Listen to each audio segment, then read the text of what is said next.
નમસ્કાર, સજાગ કચ્છમાં સ્વાગત છે. આપણે નોર્મલી હિન્દી, અંગ્રેજી અને ગુજરાતીમાં જતા હોઈએ છીએ.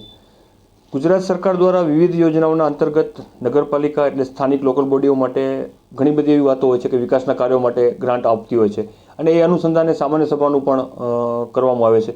આજે નગરપાલિકાએ લોકશાહીના ધજાગરા ઉજાડ્યા હોય ને અંજારની એવું લાગી રહ્યું છે. કારણ કે કોંગ્રેસ પક્ષ કંઈ કહે છે તો કોઈ સાંભળવા તૈયાર થતું નથી કે વિરોધ પક્ષની કંઈ જરૂર નથી. સાહેબ 10 મિનિટની વાત તો કરીએ તો હજી કંઈક સંભળાય આપણને. માત્ર 2 મિનિટની અંદર આટલા મુદ્દાથી આટલા મુદ્દા સુધીમાં કોણ સહમત છે? હાથ ઊંચો કરો અને ગાડીમાં બેસી જાઓ. આ અંજાર નગરપાલિકામાં લોકશાહી કહેવાય છે. વિરોધ પક્ષ કે સત્તા પક્ષની વાત નથી કરતા, પ્રજાની વાતની વાત આવે છે એટલે આપણે કરવા માગી રહ્યા છીએ. જેને કહીએ ને કે સામાન્ય સભા ઔપચારિક રાખવા માટે આવે છે. ના, સામાન્ય સભામાં કંઈક ચર્ચા થવી જોઈએ. ક્યાંક વિકાસના કામો કરવા છે તો ક્યાં કરવાના છે એની પર ચર્ચા હોવી જોઈએ. પૈસાનું એલોકેશન ક્યાં કરી રહ્યા છીએ આયોજનબદ્ધ હોય છે એટલે સામાન્ય સભામાં આપવામાં આવે છે. માત્ર ને માત્ર કાગળિયા માથે બેસીને તાળી વગાડીને નીકળી જવાનું આ અંજારની એક માનસિકતા થઈ ચૂકેલી છે. ગમે એ વ્યક્તિ હોય, કોઈ પણ વ્યક્તિ હોય, રાજકારણી હોય, એનો મતલબ એવું નથી કે બધું કરશે એ સારું જ કરવાનું છે. કોઈક પ્રજાની વાત સાંભળવાની વાત આવે છે, ક્યાંક વિરોધ પક્ષની વાત પણ ક્યાંક રાખવાની આવતી હોય તો રાખવાની હોય છે. પ્રજાની વાતો સાંભળવાની નહીં. અને બીજી વસ્તુ કે કોઈની જવાબદારીની માનસિકતા જ નથી ધરાવતા એવું લાગી રહ્યું છે કે જેને કહીએ ને કે ભ્રષ્ટાચાર થતું હોય છે. કોઈ તો અવાજ કરશે? કોઈ નહીં બોલે. કાં નથી બોલવું?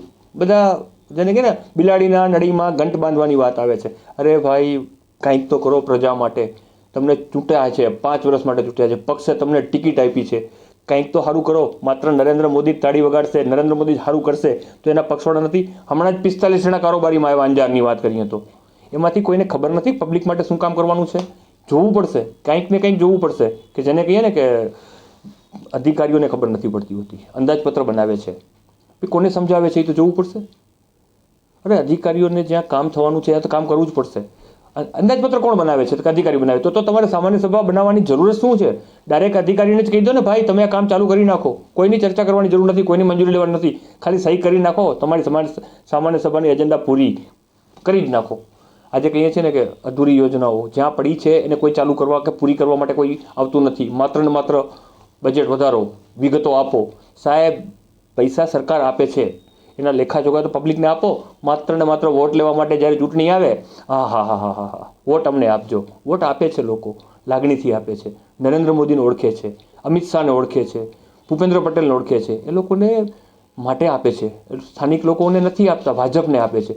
તમે ભાજપને આપો છો તો પ્રજાના વિશ્વાસમાંથી ખરા ઉતરો ને. અનેક યોજનાઓ એવી છે જેની ખબર જ નથી પડતી. હા, જાહેરાતો દેવા માટે તો આપણે કહીએ છીએ ને કે ઓહો મીડિયા તો જોઈશે જ, મીડિયા મેનેજમેન્ટ. અરે કંઈક ને કંઈક. અરે ભાઈ, સામાન્ય સભામાં મીડિયાવાળાને બોલાયા, અરે અમુક જણાને નથી બોલાવવા, નેગેટિવ છે. ફરી કંઈક બોલશે તો એટલે શું કરવાનું? પોતાને ગમતા હોય. આજે જેને કંઈ ઘણા આક્ષેપો આવે છે નેશનલ લેવલે, ઇન્ટરનેશનલ લેવલે વાત કરીએ તો કે સહેમ જ કહેશે આ ગોદી મીડિયા અને મોદી મીડિયા. અહીંયા કને પ્રજાની વાતો કરવા માટેનો પણ મીડિયા છે. એવું નથી કે નેગેટિવ જ જતું હોય છે. ઘણી વખત આપણે કહીએ છીએ કે પાણીનો ટાંકો બનાવવાનો છે. ટાંકામાં શું હોય? પ્લાસ્ટર કરવાનું હોય ને. બધાના લોકોના ઘરે ટાંકો છે પાણીનો, એ કેમ લીકેજ નથી થતું? એના પ્લાસ્ટરમાં કેમ પીડા નથી થતી? તો નગરપાલિકાનામાં જ કેમ પીડા થાય છે? આવું કોઈ નથી વિચારતું? અરે ભાઈ, રમતગમતના સાધનોની વાત કરો, બગીચાની વાત કરો. એ બગીચામાં ઘાસ ઉગે છે, એ જાય ક્યાં છે? પોતાના ઘરે લઈ જતા હશે. ઝાડ વાવે છે તો ઉગે ક્યાં છે? પોતે ઘરે લઈ જાય છે. આ ઘણું બધું એવું છે. પ્રોજેક્ટમાં પાઇપલાઇન જોઈએ છે. પાઇપલાઇન કોની પાસેથી લેવાની ખબર નથી. પાઇપલાઇનમાં કંઈ સ્ટાન્ડર્ડાઇઝેશન હોવું જોઈએ ને, કે દર વખતે એકને એક કામ, એકને એક ગટર 10 વખત બનાવવા માટે એવી પાઇપ બનાવવાની છે, પાઇપલાઇન એવી નાખવાની છે. એ કોની ફેક્ટરી છે ભાઈ કે જે 10 વખત નાખવી પડે છે આપણને પાઇપ? કંઈક તો કરવું પડશે, ગુણવત્તાનું ધ્યાન રાખવું પડશે. માત્ર ને માત્ર શું છે, 2-3 હજાર રૂપિયા બાકી હોય ને તો પહોંચી જાય છે પપ કરતા નગરપાલિકાના કર્મચારીઓ. પાણીનું કનેક્શન કાપવા આવ્યા છીએ, ટેક્સ ભરો, ઢોલ વગાડો, ટેક્સ લાવો. જોયું હશે ને, ઘણી વખત જોયું છે. ઢોલ લઈને જાય, નગારા સાથે જાય, પબ્લિક પૈસા ભરે. કાં? પબ્લિકની બેઇજ્જતી કરવા માટે જાય છે. તમારી બેઇજ્જતી, તમારી ઇજ્જત ઉતરે છે તો ત્યારે તમે કેમ કાંઈ કરતા નથી? બસ કરોડો રૂપિયાવાળો હોય ને એને મોજ કરાવડાવો, કાંઈ જરૂર નથી. એને નોટિસ દેવાની જરૂર નથી. ચાલ્યા રાખશે, ચાલતું રહેશે, ચાલશે. કોન્ટ્રાક્ટરોને કોન્ટ્રાક્ટ આપી દેવામાં આવે છે. અરે ઘણી વખત તો એવું બન્યું છે કે ભાજપના લોકો જ ભાજપવાળાને કહે છે યાર હવે તો હદ કરો, ઘણું થઈ ગયું ભ્રષ્ટાચાર. આ પાછલા બાણાની વાતો છે ભાઈ, આ લેખિતમાં નથી અને આનો કોઈ પુરાવો નથી. પૂછતાય નહીં, કારણ કે કોઈક વાતો કરતું હોય ને, ક્યાંક અમે રેકોર્ડિંગ નથી કરતા. એનું કારણ છે વિશ્વાસ છે. લોકો એટલા માટે અમને કહેતા હોય છે કે તમે પ્રેસમાં છો, અરે યાર તમે જુઓ તો ખરા, ઘણું બધું થાય છે. ચૂંટાયેલો જ ઘણી વખત કહેતો હોય, કારોબારી ચેરમેન પ્રમુખની ખોદણી કરતો હોય છે. તો શું કરવાનું? સાચું હોય છો ખરાબ હોય છે એને કાપવા માટે એને પ્રમુખ નથી બનવું, પણ એનો જીવ બળે છે. કારોબારી ચેરમેન જો એમ કહેતો હોય કે પ્રમુખનું આવું કરે છે ને તેવું કરે છે, એ સાંભળીને નથી કહી શકાય એવું. નહીંતર તો આપણે કહીએ છીએ લોકશાહી લોકશાહી લોકશાહી, પણ કંઈક તો કરવું પડશે ને. આજે કોઈ વસ્તુની વાત કરો, કોઈ લોકશાહી જેવું કંઈ દેખાતું જ નથી સાહેબ. પ્રજાની વાતો છે, જ્યાં નાગરિકની ભલાઈ હોય ત્યાં વિચારવું પડશે.